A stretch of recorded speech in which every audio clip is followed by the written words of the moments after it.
안녕하세요. 앨리스입니다. 저는 지금 미국 보스턴주에서 살고 있고요. 미국으로 유학 온 지는 중학교 때 왔으니까 이제 13년? 예, 된 것 같아요. 그래서 굉장히 제가 많은 시간을 미국에서 보냈고요. 저는 중학교 때 유학을 와서 중고등학교를 조지아주 아틀란타 근처에서 나왔고요. 대학은 뉴햄프셔주에 있는 다트머스 칼리지라는 데 나왔고요. 그러고 나서 졸업을 해서 뉴욕에서 4년 일을 하다가 지금은 하버드에서 심리학 연구를 하고 있습니다. 반갑습니다.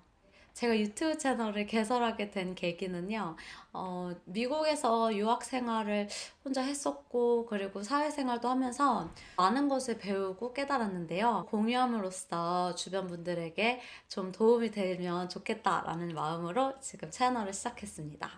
오늘은 간단하게 미국 유학에 대해서 이야기를 해보려고 해요. 저는 중학교 때 제가 유학을 가고 싶다고 그렇게 말씀을 부모님한테 드렸거든요. 그런데 이제 부모님께서 제가 저희 집의 막내딸이기도 하고 돈도 많이 들고 해서 고민을 많이 하셨어요. 보내는 게 맞을지 안 맞을지. 그래서 제가 막 편지를 써가지고 미래의 꿈과 그리고 제가 어떤 식으로 공부를 해 나가겠다라고 이제 편지를 써서 드렸는데 그게 조금 효과가 있어서 저를 원래는 1년 사립학교 교환학생으로 보내시려고 했는데 어떻게 좋은 호스트 패밀리를 만나고 너무 괜찮은 학교를 찾아서 거기서 계속 지내면서 유학 생활을 이렇게 연장해 왔던 것 같아요. 미국 유학은 굉장히 많은 사람들이 관심을 가져요. 그래서 저뿐만이 아니라 제 친구들도 항상 듣는 질문이 저희 애들도 미국 유학 보내도 될까요? 제가 그래서 미국 유학을 고민하시거나 자식분들의 이제 유학을 고민하시는 분들을 위해서 세 가지 질문을 준비해 봤습니다. 첫 번째는요. 영어를 좋아하고 잘 하시나요? 어떻게 보면은 굉장히 당연한 질문일 수 있는데요. 근데도 이 질문을 깊게 생각 안 해보시는 분들이 많으신 것 같아요. 예를 들어서 이런 분들이 있어요. 영어를 제가 못하는데 그래도 미국 가서 1, 2년이라도 공부하다 보면 영어가 늘지 않을까요? 이 생각은 진짜 절대 잘못된 거예요. 왜냐면요, 미국은 굉장히 땅이 넓잖아요. 그런데 또 어떻게인지 모르겠는데 그만큼 한국 분들이 굉장히 많이 계세요. 특히 사립학교나 보딩스쿨에 가시게 되면은 한국 분들과 인터내셔널 분들이 적게는 몇 명이지만 많게는 진짜 몇십 명? 몇백 명까지 있을 수도 있어요.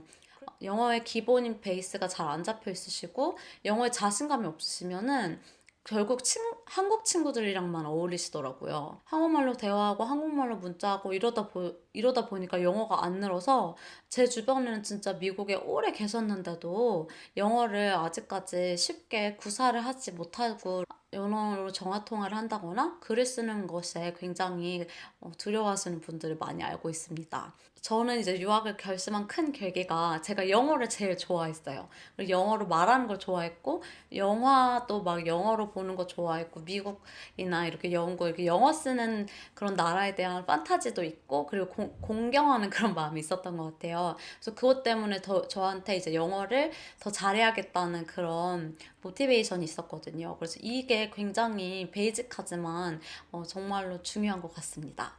두 번째는요, 다양한 관심사가 있으신 분들이 굉장히 미국의 문화와 잘 맞을 수 있는 것 같아요.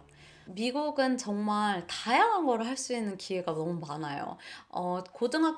제가 중고등학교 때만 해도 스포츠, 뭐 뮤지컬, 스포츠 뮤지컬, 뭐 사이언스 클럽, 매스 클럽, 컬처 클럽 이렇게 정말 너무 다양한 기회들이 많아요. 근데 만약에 진짜 딱 하나만 하고 싶으신 분들 있잖아요. 엔지니어링 아니면 뭐 음악 뭐 이런 거 하나만 한 길만 파고 싶은 분은 제가 보기에는 한국에 있으셔도 괜찮을 것 같아요. 왜냐면 한국은 굉장히 그 정해진 길을 가는 게 잘 시스템이 돼 있다고 느꼈거든요. 그래서 뭐 과학고를 나와서 과학고를 나와서 뭐 카이스트를 간다던가 아니면 예술고등학교를 나와서 연예인이 된다던가 이런 식으로 뭔가 하나가 딱 정해져 있고 그게 확신이 있으시다면은 그런 분들은 어쩌면은 미국에 가시는 것보다 한국에 남아서 자기 필드의 최고가 되기 위해서 노력하는 게 더 나을 수도 있어요. 미국 학교에서는요, extracurricular이라는 거를 굉장히 중요시 여겨요. 그게 뭐냐면은 공부가 아닌 방과 후 활동입니다. 그래서 이런 것들을 하면서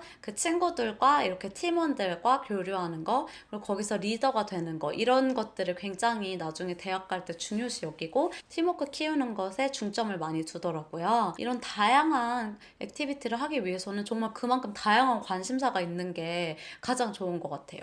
그러면 굉장히 이런 것들을 해나가는 게 즐겁게 될 수가 있거든요. 솔직히 공부가 엄청나게 재밌진 않잖아요. 그래서 지루할 때쯤 뭐 뮤지컬도 하고 춤도 추고 뭐 애들이랑 무슨 막 대회 같은 것도 같이 나가고 이렇게 하다 보면은 친구들도 많이 생기고요. 그리고 저의 레즈메에도 좋은 것들을 많이 쌓아올 수 있습니다.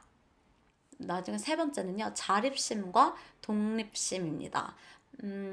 유학을 일단 가면요, 보딩스쿨을 가시든 아니면 혼자 그냥 홈스테이를 하시든 정말 아무도 본인에게 어떻게 해라 말해주는 친구들이 없어요. 뭐 스케줄 정도는 당연히 학교 갔다가 집에 오고 뭐 이런 것들은 정해져 있지만 그 남은 시간 그리고 주말을 어떻게 보낼 건지 알려주는 사람이 아무도 없거든요. 그래서 진짜 자기가 자기의 시간을 어떻게 쪼개서 쓰는지가 굉장히 중요합니다. 오늘 하루를 어떻게 보낼지를 잘 계획해서 그 계획을 따라가시는 분들은 진짜 숙제도 다 하고 뭐 하고 싶은 거 다 하시면서 놀 수도 있을 텐데 그거 안 하고 약간 그냥 생각나는 대로 하시는 분들? 뭐 이런 분들은 조금 위험할 수 있어요. 그래서 혹시 미국에 유학을 생각하시거나 아니면 자식분들을 유학 보내시길 원하시는 분들은 이 세 가지 질문을 꼭 했으면 좋겠습니다. 1번, 영어를 좋아하고 잘 할 수 있는지, 2번, 다양한 관심사가 있는지, 세 번째는 독립적으로 자기의 삶을 책임감 있게 어느 정도 이제 쉐입해 나갈 수 있는지, 그거 세 가지 질문들을 꼭 해보시길 바랄게요. 오늘 이렇게 미국 유학에 관련된 첫 번째 영상을 마쳤는데요. 앞으로 브이로그도 하고 다양한 컨텐츠들을 여러분들과 공유하고 올려드리고 싶어요. 그래서 혹시 이런 것들에 대해서 더 알아보고 싶다 아니면은 미국에서는 이런 것들은 어때요? 이런 질문들 있으면은 댓글로 적어주시면 좋겠습니다. 그리고 구독과 좋아요도 많이 많이 눌러주세요. 감사합니다.